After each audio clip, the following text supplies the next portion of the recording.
आज हमारा कौन सा बिंदु भैया? सी बिंदु है।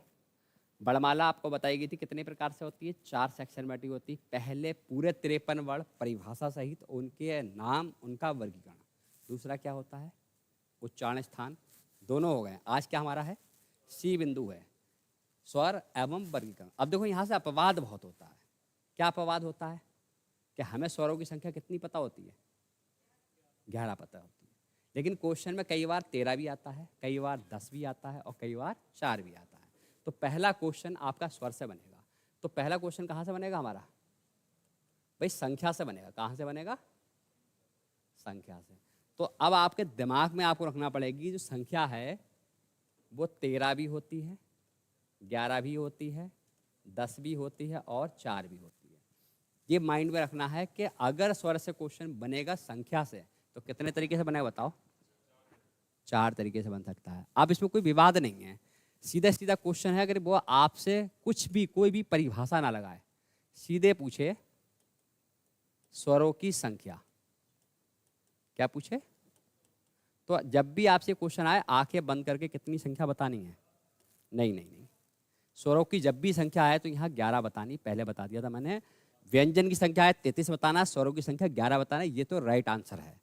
अब थोड़ा सा बदलाव कैसे होगा? बदलाव देखोगे क्वेश्चन में, बदलाव करके क्वेश्चन की आकृति बदल देंगे। क्या होगा इसमें? दूसरा क्वेश्चन जो हमारा आता है वो क्या बनेगा? दूसरा क्वेश्चन तो वो पहला क्वेश्चन तो विशेष मैंने कर दिया है आपका। दूसरा है लेखन के आधार पर। क्या दे दिया?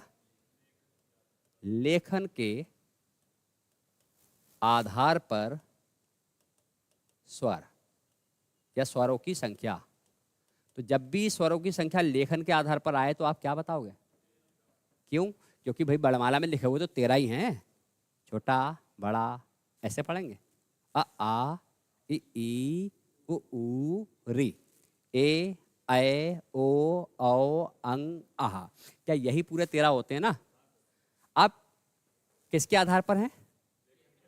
तो लिखे हुए तो पूरे ही हैं, तो लिखे हुए पूरे तो पूरे बताओगे। तीसरा क्वेश्चन बन जाता है उच्चारण के आधार पर। उच्चारण के आधार पर स्वर या स्वरों की संख्या कितनी है?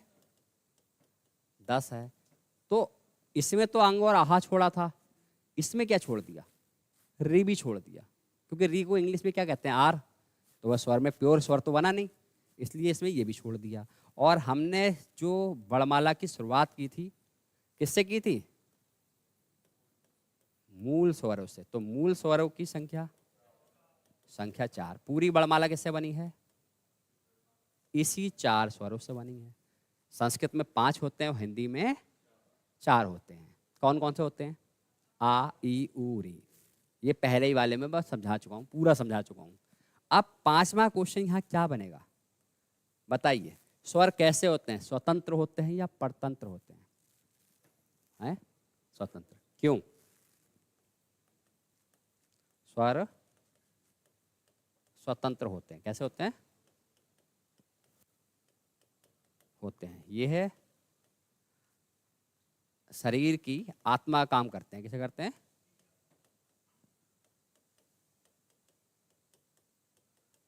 ध्यान रखो, ये इंपॉर्टेंट लाइन है। आपसे पूछा जाए कि स्वर क्या है, तो स्वर आत्मा है और व्यंजन शरीर है। क्या है? यदि आपसे कहा जाए ये आप क्या हो, ये आप का हो, क्या हो? अब इसमें से अगर हमें स्वर निकालना है तो बॉडी को मारना पड़ेगा। क्या करना पड़ेगा? तो हम यहाँ पर बॉडी पे हलंत लगाएंगे और क्या निकल के आएगा? इसका मतलब ये मृत शरीर हो गया। क्या हो गया? मतलब इसको आप डेड बॉडी कह सकते हो। ये क्या हो गया? ये हमारा आत्मा हो गया। जब तक स्वर है तब तक व्यंजन का पूरा कंप्लीट रूप है, और स्वर निकाल दोगे सब हलंत हो जाएगा। सब कैसा हो जाएगा? हलंत। तो यहाँ तो क्लियर हो गया, स्वर क्या है? आत्मा, और व्यंजन क्या है? शरीर। यदि उसमें से आत्मा निकल जाएगी तो क्या हो जाएगा? डेड बॉडी हो जाएगी। जैसे आप भाई इस समय आप हो, ये बोल रहे हो, बात कर रहे हो, समझ रहे हो, तो ये क्या है? ये आप थोड़े ही हो, आप तो एक मिट्टी की एक बॉडी हो, डेड बॉडी हो। बस एक बंका पड़ेगा, डेड बॉडी बन जाओगे और आत्मा बाहर निकल जाएगी। ऐसे यहाँ पर भी हलंत करके आपको लगाना होता है, और क्या निकल के आता है? हाँ। और फिर किसमें अगला पॉइंट क्या होगा? अगला पॉइंट होगा क्या स्वर कैसे होते हैं? अल्पप्राण होते हैं, महाप्राण होते हैं? क्योंकि हम स्वर में भी देखेंगे तो स्वर कैसे हैं? स्वर अल्पप्राण होते हैं। अल्पप्राण का मतलब क्या होता है? भाई कम हवा दें, कम वायु लें, इनमें ज़्यादा जोर नहीं पड़ता, ये बहुत कम वायु का प्रयोग करते हैं, इसलिए कैसे हैं ये? अल्पप्राण है। व्यंजन में भी अल्पप्राण महाप्राण पढ़ेंगे, लेकिन स्वर भी अल्पप्राण महाप्राण होते हैं भाई, उसमें भी तो होता है। दूसरा अगला 7वां पॉइंट क्या पढ़ेंगे? स्वर कैसे होते हैं? सघोष होते हैं। कैसे होते हैं? अब सभी स्वर जो 11, भाई स्वरों की संख्या कितनी मानी गई मेन वास्तविकता वाली? 11, लेकिन लेखन के आधार पर कितनी है? 13 है। उच्चारण के आधार पर 10 है और मूल 4 है। स्वर कैसे हैं? स्वतंत्र हैं। ये क्या आत्मा है या शरीर है? आत्मा है। स्वरों को हम क्या कर सकते हैं? अल्पप्राण कर सकते हैं। और स्वर क्या कर सकते हैं? सघोष कर सकते हैं। भाई तो कुल मिलाकर स्वरों से क्वेश्चन कितना बनेगा? 7 क्वेश्चन बन जाएंगे। तो स्वर का कॉन्सेप्ट तो क्लियर हो गया होगा। अब क्या आएगा? वर्गीकरण। यही मेन है भाई, स्वरों को कैसे बांटा गया है। तो अगर हम बात करें कि स्वरों को बांटा कैसे गया है, तो हम यहाँ पर स्वरों का वर्गीकरण लेते हैं। इंपॉर्टेंट चीज है भाई, स्वरों का वर्गीकरण। अब देखो स्वर, आपको पहले तो स्वर लिख लेना चाहिए कि स्वर होते कौन से, फिर उनको बांट देंगे। कौन कौन से स्वर होते हैं बताइए? आ, ई, ई, ई, उ, री, ए, ऐ, ओ और औ। बस इन 11 को ही हम बांटेंगे, या फिर कई बार हम क्या होगा, री को हटा देंगे। री को क्या कर देंगे? हटा देंगे। तो या तो 11 बटेंगे या फिर कितने बटेंगे? 10 बटेंगे। अब जो हम वर्गीकरण करेंगे यहाँ से बहुत ध्यान रखना, या तो 11 को बांटते हैं या फिर 10 को बांटते हैं। तो 11 को कब कब बांटेंगे और 10 को कब कब बांटेंगे? तो कोई पूछे कि ये कितने प्रकार से वर्गीकृत होगा, तो इसका पहला रूप है कि कोई पूछेगा वर्गीकरण कितने तरीके से है, तो इसका वर्गीकरण है भैया 6 तरीके से। कितना है? 6 तरीके से। मालूम है किसी को वो 6 तरीके कौन से हैं? बताइए। 6 तरीके से वर्गीकृत होगा। पहले 6 के नाम लिख देना है शॉर्ट में, फिर एक एक करके खोलेंगे आराम से, है नहीं? तो सबसे पहला भाई, हर चीज की क्या होती है? उत्पत्ति होती है ना। तो हर चीज भाई पैदा हुई होगी, उत्पत्ति हुई होगी। तो सबसे पहले हम किसके आधार बांटेंगे? उत्पत्ति के आधार पर। कितने होते हैं इनकी संख्या? भैया 2 होती है। पहले शॉर्ट में इसको समझ लो, फिर डिटेल करते हैं इसकी। उत्पत्ति के आधार पर कितने होते हैं? 2। या तो आपके होते हैं मूल या होते हैं यौगिक, ये बाद में बताएंगे इसका। दूसरा अगर हम कहें तो किसके आधार पर है भाई? मात्रा या फिर आपका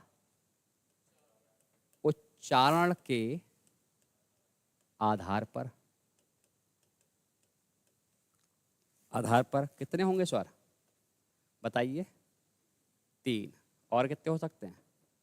2। और कितने हो सकते हैं? 3।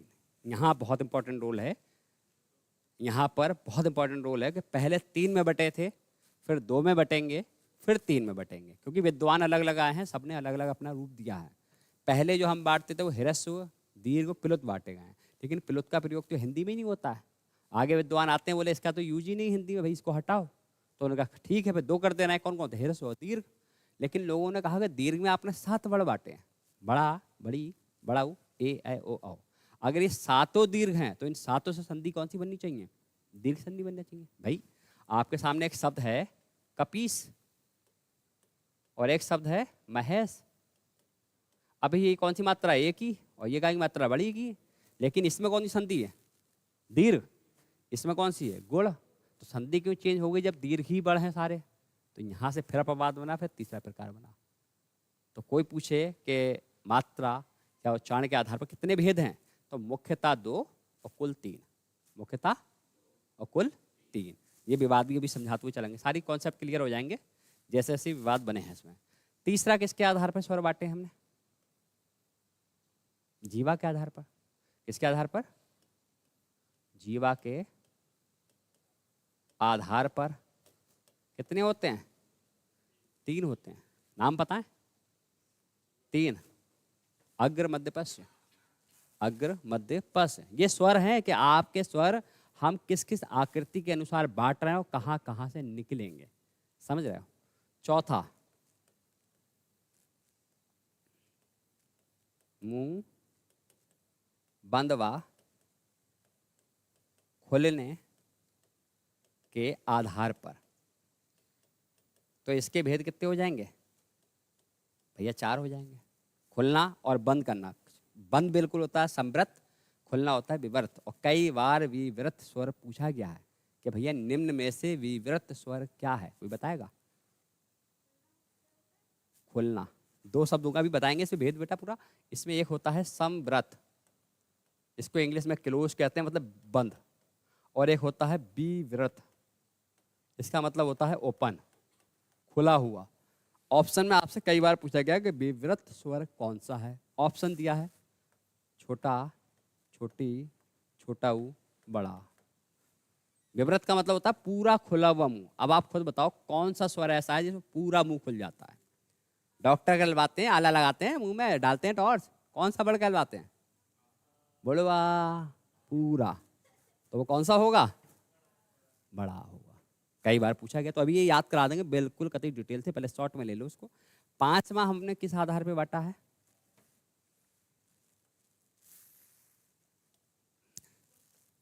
ओठों की स्थिति या आकृति, स्थिति के आधार पर कितने होते हैं? 2। 2 कौन से होंगे? वृत्तमुखी और अवृत्तमुखी। अब बताइए कौन से वर्ड ऐसे हैं जो आपके ओठों को गोल कर देंगे और कौन से ऐसे वर्ड हैं जो गोल ही नहीं करेंगे? अब जब आप कहते हो ऊ, चोच बनी, गोल होगा। ऊ, ऊ, ओ, औ, चाहे बड़ा मुंह खुले चाहे छोटा खुले, वो गोल रहेगा। आप कहो आ, ए, कहीं गोलाई नहीं हुई। तो जो गोलाई वाले हैं वो वृत्तमुखी और जो गोलाई वाले नहीं है वो अवृत्तमुखी। बहुत आसान है, आप इसको व्यवहारिक रूप ले लो, क्योंकि चीज़ें बहुत हैं। अगर इसको आप व्यवहार में नहीं लोगे तो भाई बहुत बड़ी बड़माला लगने लगेगी, आप कहोगे बड़माला में ही बेहोश हो गए, है नहीं है? और अगर इसको व्यवहार में ले लोगे तो बहुत छोटी है, कुछ नहीं है भाई। छठा, हवा कहाँ से निकलती है भाई? अभी तक हवा कहाँ से निकालते आए हो? नाक से ली जाती है हवा, मुंह से निकलती है, ठीक है, मगर कभी कभी नाक से भी निकलती है। कैसे? हवा मुंह भा नाक से निकलने के आधार पर।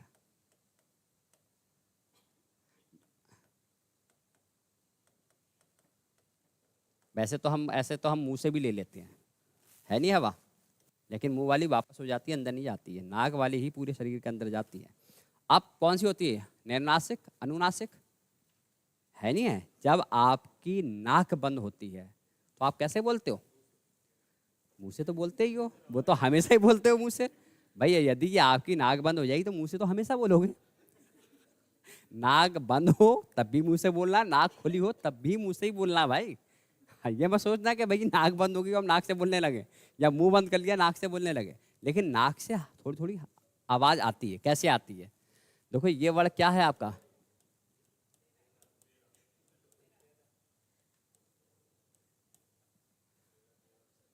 सॉन्ग है, लेकिन इस पे लगाना है आपको। बदलाव आ रहा है। तो ये नाक से इसलिए आ रही है क्योंकि यही तो आपका कौन सा होता है? अनुनासिक होता है। और हिमेश रेशमिया के जितने भी सॉन्ग हिट हैं भाई वो इसी तरीके से। तुम भले ही इसको सही से गाते हो लेकिन वो ऐसे ही गाता है। कैसे गाता है? तेना तेना तेना सरून, मतलब नाक से आनी चाहिए आवाज। वही काय के आधार पर होता है? हवा मुंह व नाक से निकलने के आधार पर होती है। तो अब ये व्यवहारिक। अब बताइए आप, क्या आपको इसमें कोई प्रॉब्लम हुई? जो नाक से आएंगे वो अनुनासिक, और जो नाक से नहीं आएंगे वो, जो गोल होंगे ओटो से वो व्रतमुखी, और जो नहीं गोल होंगे वो अव्रतमुखी। जो बंद होंगे वो संवृत, और जो खुले होंगे वो विवृत। इसमें जो आगे से आएंगे अग्र, बीच से आएगा मध्य, पीछ से आएगा पश्च। इसमें 1 मात्रा वाले वर्ड, 2 मात्रा वाले वर्ड, 3 मात्रा वाले वर्ड। इसमें मूल और यौगिक, इतना सा है। तो सबसे पहली चीज जो हमने स्वर बांटे हैं वो कितने बांटे हैं? 11 या 10? 11 या 10। अब इन 11 को हम कितनी जगह बांटेंगे? देखो ये इंपॉर्टेंट पॉइंट है, कहीं कई जगह री नहीं मिलेगा। ये जो 2 पॉइंट चल रहे हैं, ये 2 पॉइंट, इसमें हम बांटेंगे 11, वहाँ रख दिए। और यहाँ जो है, यहाँ कितने बांट रहे हैं हमने? 10। तो ध्यान रखना, जो यहाँ बांटेंगे वो कितने बांटेंगे? 11। और यहाँ कितने बांटेंगे? 10। बाकी वहाँ पर हम यूज नहीं करते। तो इंपॉर्टेंट चीज़ है, इतनी बात समझ आई? इसका मतलब हमारे मेन स्वर जो बंटवारा है वो क्या है? छोटा बड़ा, छोटी बड़ी, छोटा ऊ बड़ा ऊ, ए ऐ ओ औ। री का प्रयोग हर जगह नहीं होता है, ये ध्यान रखना। कुछ जगह पर है, कुछ जगह नहीं। तो इतना तो समझ में आ गया। अब जरा एक बार जरा रिकॉल कर लें इसको, ताकि याद हो जाए, क्योंकि मेन ऑप्शन क्या रहता है? याद कराना। पहला क्वेश्चन था कि स्वरों की संख्या कितनी होती है। तो आपके दिमाग में आना चाहिए, सर जी 13, 11, 10 और 4। लेकिन सीधे सीधे स्वरों की संख्या पूछोगे तो हम 11 ही बताएंगे, बिल्कुल ऑप्शन अपना नहीं बदलेंगे। चाहे भले ही उसमें 13 ऑप्शन हो, 10 ऑप्शन हो, 4 ऑप्शन हो, 11 ऑप्शन हो, हम 11 ही टिक करेंगे। लेकिन अब यहाँ पर थोड़ा सा एग्जामिनर घुमाएगा, हल्का सा घुमाएगा। वो कहेगा भैया कुल स्वर कितने हैं? 13। लेखन के आधार पर कितने हैं? 13। कामता प्रसाद के अनुसार कितने हैं? 13। 3 बदल देगा लेकिन आएंगे 13 ही। वो कहेगा उच्चारण के आधार पर कितने हैं? 10। मूल कितने हैं? 4। स्वर जो हैं वो स्वतंत्र हैं, परतंत्र हैं? स्वतंत्र हैं, फ्री हैं, उनको किसी की जरूरत नहीं, क्योंकि वो आत्मा है। जब निकल जाएगी एक बार तो उड़ के कहीं भी चली जाएगी। अल्पप्राण है, महाप्राण है? अल्पप्राण है। अघोष है, सघोष है? सघोष है। बहुत बढ़िया। वर्गीकरण कितने प्रकार से? 6 प्रकार से। 6 प्रकार में हमने 11 और 10 स्वर बांटे हैं। पहला नाम क्या है? उत्पत्ति। आधा उधर मत को। पहला नाम उत्पत्ति, दूसरा मात्रा, तीसरा जीवा, चौथा मुंह बंद खुल, चौथा, पांचवा ओटो की स्थिति, और छठा हवा कहाँ से निकली? बूंबा नाक से। तो हो गया, याद हो गया ना? कोई इसमें प्रॉब्लम थोड़ी है भाई। याद करने का तरीका ऐसा होता है कि आप घर बैठे रहोगे और आपका एकाग्रता अगर नहीं होगी, इसमें माइंड एक सेट नहीं होगा, तो याद नहीं होगा। आप घंटों बैठे रहो और थोड़ी देर बाद पूछेंगे अरे वो याद तो क्या था, निकल गया। लेकिन यहाँ प्रैक्टिस के साथ, डिस्कशन के साथ याद हो रहा है, तो एक ही बार में याद हो जा रहा है। भाई मैं जितनी देर पढ़ा रहा हूँ उतनी देर में आपको याद भी हो जा रहा है, और लौट के हम 24 घंटे बाद मिल रहा है। जितना रह गया वो रह ही गया, जितना याद करा दिया उतना याद हो गया, और जो रह गया वो रह गया। ठीक है। अब एक एक आधार बांटते हैं, यहाँ बहुत इंपॉर्टेंट है। भाई पहला आधार क्या था बताइए? नाम तो याद हो गया। उत्पत्ति के आधार पर स्वर कितने बांटे थे हमने? 2। भाई इंपॉर्टेंट है। अब इसको अब यहां खोले जाएंगे वर्ड। पहला कौन सा है? मूल स्वर। ऑलरेडी आपको बता रखा है, मूल स्वर कभी बदलाव नहीं होगा, कभी कोई चेंज नहीं होगा, क्योंकि ये हमारे किससे निकले हैं? डमरू से निकले हैं। और निकले कितने थे? 5, लेकिन हमें कितने लेना है? 4। छोटा, छोटी, छोटा ऊ और री, ये हमारे चारों क्या हैं? मूल स्वर है। यही ह्रस्व स्वर भी इनको कहा जाता है। यही मूल स्वर है, यही ह्रस्व स्वर है। आगे बांटेंगे ह्रस्व स्वर में। दूसरा कौन सा है हमारा? यौगिक स्वर। आप इन यौगिक स्वरों को ही हम क्या कह सकते हैं? संधि स्वर भी कह सकते हैं। क्या कह सकते हैं? क्योंकि संधि स्वरों में इन्हीं का प्रयोग होता है। हाँ, यौगिक का ही प्रयोग होता है। कौन कौन से होते हैं? आ, ई, उ, ए, ऐ, ओ, औ। अब आपसे कुछ संख्या पूछ ले तो आप कहोगे सर संख्या में क्या प्रॉब्लम है? भाई इसमें संख्या कितनी है और इसमें संख्या 7, तो कितने हो गए टोटल? 11 हो गए। भाई ऑलरेडी याद हो गया। भाई मूल को निकाल के जो बचे हमारे कितने हैं? यौगिक स्वर हैं। अब यौगिक को भी विद्वानों ने बांटा 2 प्रकार के। इनको भी कितने प्रकार से बांटा है? 2 प्रकार से। समझ रहे हो? समझ आ रहा है? क्या नाम है? सजातीय स्वर। देखो अब होता क्या है ना, सजातीय स्वर से एकदम क्वेश्चन आ जाता है और हम घबरा जाते हैं, ये कहाँ से आया। अब अगर हम क्रमबद्ध तरीके से एक बार पढ़ लें, पूरे क्रम से पढ़ लें, डिटेल, देखो कंटेंट है, मुझे पता है कि अभी तक आप लोगों ने पढ़ा है, इतना कंटेंट डिटेल से नहीं मिला होगा। ना कहीं पर यूट्यूब पर लोग देते हैं, शॉर्टकट मार देते हैं, और ना ही ऑफलाइन ये चीज़ मिलती है। कहीं नहीं मिलेगा आपको, किताबों में तक नहीं मिलेगा, जाओ गारंटी दे रहा हूँ मैं। ये कंटेंट भाई एक बार का नहीं है, बहुत बार मेहनत की है, हम भी इतना नहीं देते थे लेकिन मेहनत दी है, क्योंकि इस इंस्टीट्यूट की एक ही खासियत है कि भाई कुछ भी हो कंटेंट दो बच्चों को, अपनी तरफ से ज़्यादा से ज़्यादा कंटेंट दे दो, बाकी तो कोई दिक्कत नहीं है, बच्चा देख लेगा। क्योंकि बच्चा जो सिलेक्शन वाला है वो कंटेंट मांगता है, और जो सिलेक्शन वाला नहीं है उसे तो दो या मत दो, बस क्लास में बैठा लो, थोड़ी देर हंसी मजाक कर लो, वो घर पहुंच जाए टाइम से, है नहीं है बस। और जो सिलेक्शन वाला है भाई, जैसे कि पिछली बार आपने देखा होगा सोमदेव वगैरह थे, नेहा जानती हैं, तो उन बच्चों ने क्या किया था भाई, मुझे भी भाई परेशान कर दिया था, इतना सर्च करने पे मजबूर कर दिया था, कभी कोई क्वेश्चन को बहुत पढ़ते थे वो लोग। और देखो जितने लोग पढ़ने वाले थे भाई सब सिलेक्टेड हैं, सब सर ने जो उसमें फोटो में डाल रखी है सब पढ़ाई हुई है, सब सिलेक्टेड है। लेकिन हाँ कंटेंट मांगते थे ये लोग, ये टीचर को मजबूर कर देते थे पढ़ने पर। कुछ टीचर ऐसे होते हैं बच्चों की शक्ल देखते हैं कि अरे भाई इन्हें तो बच्चों कुछ आता नहीं, क्या तैयारी करो। लेकिन भाई कुछ बच्चे वाकई ऐसे होते हैं जो सीरियसली पढ़ते हैं और उनको चाहिए होता है कंटेंट। अब हल्का फुल्का मैं तुम्हें दूं तो तुम कहोगे इतना तो सर किताबों में और यूट्यूब पे मिल ही जा रहा है, फिर हम यहाँ पर क्यों समय बर्बाद करें आके। इसका मतलब कुछ स्पेशल तो दो। ये हर बच्चा जो पढ़ने वाला है वो समझदार है, वो समझ जाएगा कि हाँ यहाँ एक क्रमबद्ध तरीके से कंटेंट मिल रहा है, क्वेश्चन कहीं से भी आ जाए छूटेगा नहीं। और वैसे पेपर में आते ही सब सजाती हो जाती है, बताओ कौन से होते हैं सजाती है, आए हुए हैं ये पेपर में क्वेश्चन। समान जाति वाले, विजातीय विभिन्न जाति वाले। तो पहली बात तो इसमें 3 वर्ड होते हैं, कौन कौन से, ई उ। अच्छा इसमें 4 होते हैं,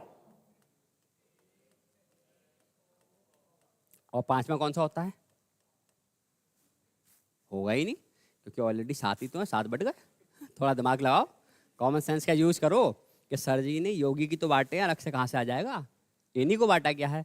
अब अगर हम इनका देखें कि भैया ये समान है क्यों, ये सजातीय क्यों कहा गया है इनको, और भाई इनको विजातीय क्यों कहा गया है, क्योंकि अगर व्यवहार में चीज़ें ले जाते रहोगे ना तो चीज़ें ऐसी ओरली माइंड में बैठ जाएंगी, सेट हो जाएंगी कि क्वेश्चन कैसा भी आए। मैं ये नहीं कह रहा हूँ क्वेश्चन कितना भी टफ आए, अगर वो ऑप्शन पढ़ा हुआ भी नहीं होगा ना तब भी एलिमिनेशन से आप उस क्वेश्चन को कर दोगे, क्योंकि आपके पास ज्ञान होगा 80-90%।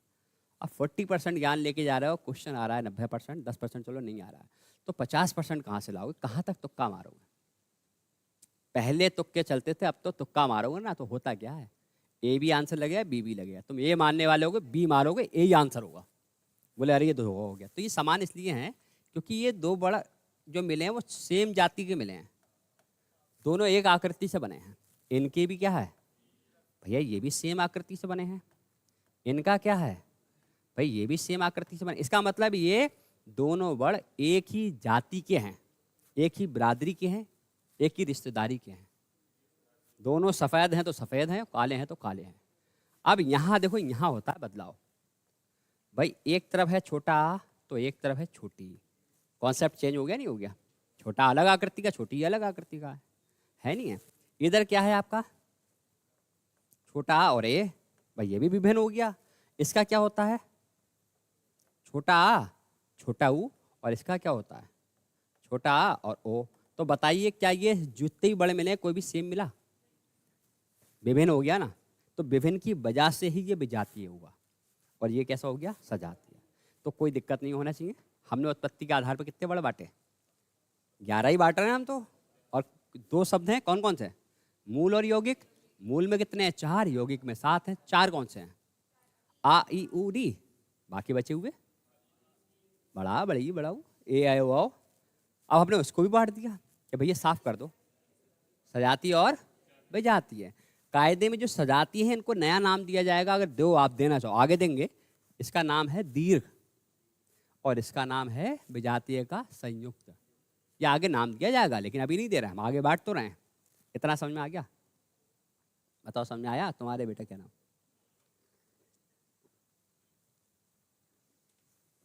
आगे देखो कि उत्पत्ति के आधार पर पहला रूप हुआ है, पहली बार प्रॉब्लम क्रिएट होगी, लेकिन कल रिवीजन कराएंगे सारे कॉन्सेप्ट क्लियर। और ऐसा तो यहाँ कोई बच्चा बैठा नहीं जो ये कॉन्सेप्ट क्लियर ना हुए हो गए ना अभी तक, अभी रिकॉल करेंगे लास्ट में।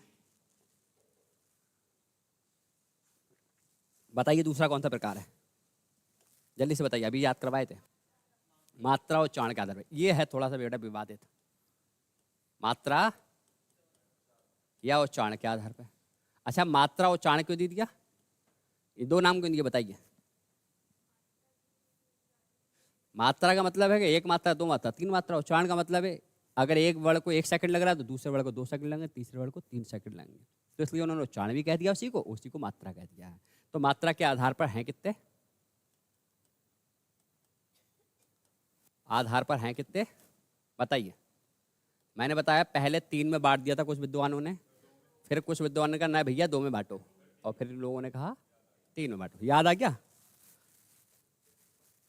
अब ये कैसे विवाद हो गया, इसका रीजन क्या था? कहाँ से हिंदी आई है? संस्कृत भाषा से। जननी कौन है इसकी? आदि जननी संस्कृत। क्वेश्चन भी आता है कि हिंदी की आदि जननी क्या है? संस्कृत है। तो पूरी वर्णमाला कहाँ से उठ के आई? डिट्टो संस्कृत से उठ के आई है। तो कुछ ऐसे वर्ड उठ के आए जिनका यूज नहीं हुआ, अब धोखे से उठ के आए या लापरवाही से उठ के आए। आगे के विद्वान आए तो उन्होंने उसको ठीक किया। भाई हमारे यहाँ इंग्लिश भी तो आ गई थी धोखे से, आई तो अच्छी थी इंग्लिश, लेकिन यहाँ पढ़ाने वालों ने बड़ा खतरनाक कर दिया उसको। अगर आपका कोई नाम पूछ रहे थे तो उन्होंने इतना खतरनाक शब्द बोला, व्हाट इज योर नेम। सामने वाला घबरा जाए कि ये नाम पूछ रहे हैं या किसी को घबरा दे रहे हैं, जबकि इंग्लिश क्या थी? What's your name. ये है। अब इसीलिए स्पोकन क्लासेस मजबूरी पे बच्चों को लेना पड़ रही, सीबीएसई बोर्ड में पढ़ना पड़ रहा है, क्योंकि वो तो सीधे नाम पूछता है, व्हाट इज योर नेम, बहन भाई ऐसे शब्द बोल रहा है। तो इंग्लिश आई तो अच्छी थी, लेकिन हमारे यहाँ क्या होता है ना, अदगर गगरी छलकत जाए। कहावत है बेटा, बड़ा बर्तन अगर है और उसके नीचे खुरचन भी मिल जाएगी ना, तब भी पेट भर जाएगा। कहना मतलब है कि अच्छी जगह जाओ, आपको कुछ ज्ञान मिलेगा।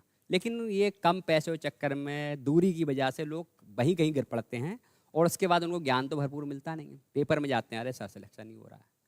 कैसे हो जाएगा सिलेक्शन भाई? पूरा तो ज्ञान लो है भाई। तो यही है बच्चा भाई, सिलेक्शन के लिए तो कह रहा है।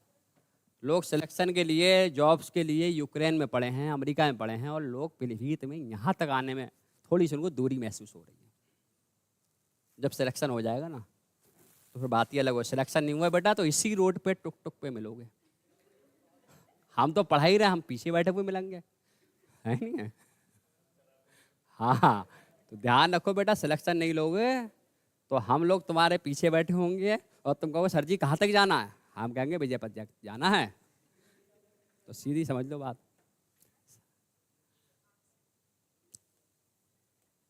क्या है ये? हास नहीं कहेंगे, नहीं तो ये रस बन जाएगा कौन सा। अब इसको पढ़ना सीखो। आज तक लोग इसको ठीक से ही नहीं पढ़ते हैं। कोई हर्ष कहता है, कोई हर्ष कहता है, कोई हसर के दिन मिलेंगे वो कहता है। देखो हा में रा लगा हुआ है, हिर हो गया, हिर, और आधा सा मिलकर सु होता है, हिरस्सु। तो हिरस्सु पढ़ना है कायदे से, मतलब जो शब्द हैं वो प्रोनाउंसिएशन परफेक्ट करो।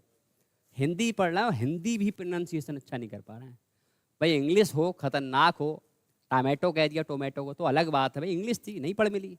हमारी भाषा तो हिंदी है, हिंदी ही अच्छे से नहीं पढ़ना है। बताइए दूसरा कौन सा है?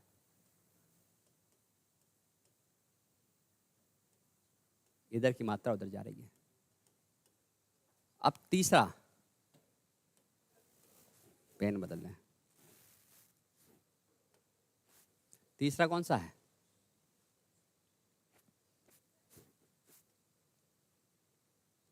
तीसरा हमारा है पिलुत स्वर।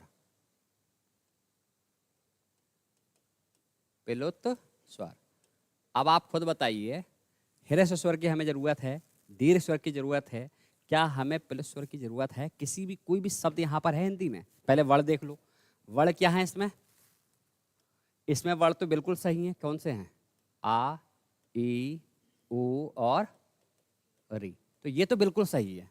क्यों? क्योंकि भाई ये डमरू से निकले हुए हैं, और जो पाणिनि जी ने वर्णमाला बनाई इसमें तो कोई गलती नहीं है। लेकिन इसके बाद कुछ और लोगों ने अपनी कलाकारी दिखाई है। तो कलाकारी तो कंपटीशन में दिखाई ना, कि मैं अच्छा बन जाऊं, मैं अच्छा बन जाऊं। इस अच्छे के चक्कर में कुछ चीज़ें अच्छी भी हुई हैं, कुछ चीज़ें। अब हमें पढ़ना सबका 13 स्वर हैं, कामता प्रसाद के अनुसार पढ़ना है, किशोरीदास के अनुसार 11 है, पढ़ना है, उच्चारण के अनुसार 10 है, पढ़ना है। क्योंकि सबने मेहनत की और सबकी बातें सिद्ध हुई हैं, इसलिए सबको रख लिया गया।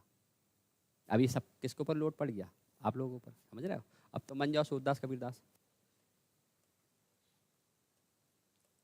बड़ा, बड़ी, बड़ाऊ, ए, ए, ओ और औ। सही है। अब ये हमारे दीर्घ में आ गए। यहाँ पर एक दो वर्ड आए, कौन से? या तो ऐसे ले लो या ऐसे ले लो। तो ये जो चीज़ हमारी आ रही है, ये आपने ओम पढ़ा होगा, ओम। तो अब इसको पढ़ेंगे कैसे? देखो ये क्या है, झट कैसे पढ़े? अ, इसको थोड़ी लंबी आवाज करें, आ। अब ये स्वर थोड़ा लंबा निकालें, ये भी आ है, लंबी आवाज वाला। ओम कैसे लोगे? लंबी आवाज में लिया, काफी लंबी आवाज में लिया, तो वो ये है। इसका मतलब अगर इसको पढ़ने में 1 सेकंड लग रहा है तो इसको पढ़ने में 2 सेकंड लगना चाहिए, इसको पढ़ने में 3 सेकंड लगना चाहिए। तो ये हमारे संस्कृत मंत्र वगैरह पढ़ने में लगते हैं। अब हिंदी में क्या इसका यूज है? कोई शब्द दिखाओ हिंदी में। ओम संस्कृत का शब्द है, हिंदी में कोई शब्द नहीं है। तो जब शब्द नहीं है तो लोगों ने कहा भाई ये तो गलत है, आपने संस्कृत का रख लिया, भाई इसको बंटवारा कर दो। तो उन्होंने कहा ठीक है, हम इसको या करके क्या कर दे रहे हैं, अलग कर दे रहे हैं। इन्होंने कहा पहला कौन सा है? बोले सर इसमें तो कोई भी गलती नहीं है, इसमें कोई भी गलती नहीं है। दूसरा कौन सा है? दीर्घ है। बोले सही है, ये भी सही है। ये दूसरे विद्वान आए हैं, विद्वान बहुत हिंदी में आए। जब मैं साहित्य पढ़ाऊंगा तो विद्वान देखोगे आप कि हाँ भाई, जो भी पुलिस का पढ़ेगा, जो एसआई का पढ़ेगा, जीडी में तो फिलहाल नहीं, इसलिए साहित्य सबसे बाद में पढ़ाऊंगा। जीडी वालों को साहित्य पढ़ना नहीं है, लेकिन उनको पढ़ना है जो पुलिस एसआई में है। तो यहाँ पर दीर्घ हो गया। अब पिलोट वाला खेल खत्म हो गया। वर्ण कौन से थे बताइए? तो वर्ण तो वही थे, आ, ई, ओ, रे। लिख रहे हैं दोबारा से, कोई दिक्कत नहीं है। और इसमें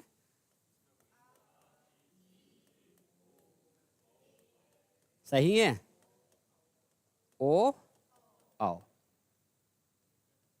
ये कट क्यों रहा है? इसका मार्कर चेंज, इनके चेंज, वो चेंज करना पड़ा है शायद। ये वाला कराएं, ये सही है शायद, हो जाता है। अब यहाँ पर बात सही हो गई, हिरस हो गया, दीर्घ हो गया।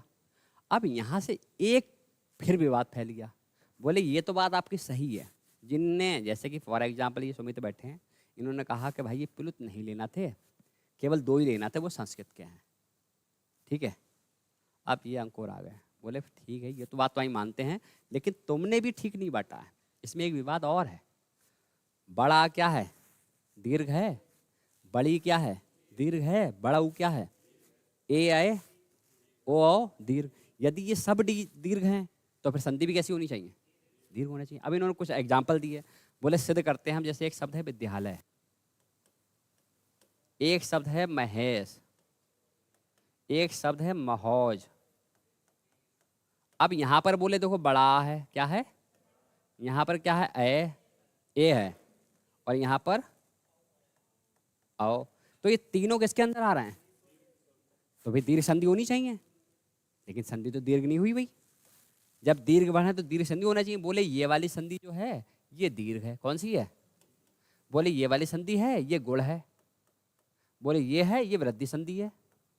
तो बोले ये कैसा रोल है भाई? जब आपके सारे ही दीर्घ स्वर हैं तो दीर्घ से बनने वाली दीर्घ संधि बननी चाहिए ना। विवाद आ गया। कहाँ से आया? संधि से आया। तो गुण वृद्धि को करो, तीनों को दीर्घ बोलो। इस पे भी भाई बहुत बहस हुई। बोला ठीक है भाई, बहस समझ में आ गई तुम्हारी, ज़्यादा नहीं करना है, चलो एक और बांट दे रहे हैं। भाई उनके हाथ में थी चीज़ें, बांटना ना बांटना। उन्होंने कहा बच्चे तो पढ़ ही लेंगे, हमें क्या, हम बांट जा रहे हैं, ठीक है, हम तो मर के चले जाएंगे, बाकी जो हैं वो मेहनत करेंगे अपनी। अब इन्होंने यहाँ पर कायदे से बांट। अच्छा ये देखो, जो अब बट रहा है यही मेन है कायदे में। इन्होंने कहा कि ये तो हिरसो है, क्योंकि हम कौन से स्वर हैं? हिरस स्वर हैं। दूसरे भाई दीर्घ स्वर हैं। और तीसरे इन्होंने नाम दिया संयुक्त स्वर। क्या नाम दिया? संयुक्त स्वर। बोले भाई देखो इसके हिसाब से बांटो। अब तुम अगर कोई संधि भी तोड़ोगे तब भी कोई संधि में कोई भी दिक्कत नहीं होगी। यहाँ पर केवल 3 ही वर्ण रखने हैं, और आपने देखा भी होगा इन्हीं 3 वर्णों से ही दीर्घ संधि बनती है। यहाँ पर हमारे क्या हैं? ए, और इन्होंने इस तरीके से बांटा, ए और ओ जो सूत्र में है, ए ओ, एक मात्रा वाले एक तरफ कर लीजिए, और ए और ओ एक तरफ कर दिए। इन्होंने कहा कि ये काम और भी कर सकते हैं। जो ये दो हैं इनको हम गुण भी कह सकते हैं और इनको हम क्या कह सकते हैं, वृद्धि कह सकते हैं। लो भाई, सारा झंझट खत्म। जो भी आपकी समस्याएं थी, जो भी प्रॉब्लम थी, उन्होंने क्या कर दिया भैया, खत्म कर दी, सॉल्व कर दी। अब अगर कोई पूछे दीर्घ में कौन से वर्ड आते हैं, कौन से वर्ड बताओगे, बताओ।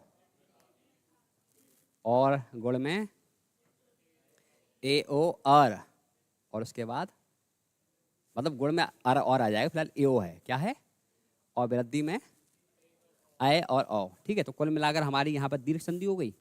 जहाँ भी ये वर्ड देखो कौन सी संधि मारोगे, और जहाँ पर ये शब्द देखो तो, और ये मान लो तो आपके सामने एक शब्द है सदैव। कौन सा है, कौन सी संधि है, वृद्धि हो गई पहली बार में, एक ही मात्रा इसमें आई है नहीं है। अब और देखो नरेश, कौन सी संधि है, बड़ देखते ही संधि क्लियर होना चाहिए, ये कॉन्सेप्ट वर्णमाला से ही आया है। शब्द आपके सामने है महोदय, कौन सी संधि है, गुण। शब्द आपके सामने है दीपावली, ये बड़ा है, दीर्घ संधि है। तो अब इन वर्णों को देखते ही हम संधि पहचान ले रहे हैं।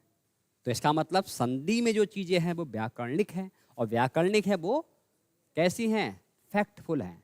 तो इसका मतलब वास्तविकता क्या है, ह्रस्वर दीर्घ स्वर और वैसे क्या है, ह्रस्व और दीर्घ बांटा गया है।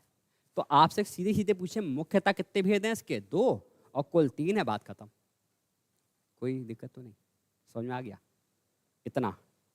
तो आज की क्लास इतनी रखें, क्योंकि अगला अभी टॉपिक पढ़ना पड़ेगा आपको, और कल मिलते हैं इसके वर्गीकरण का आगे के हिस्से से।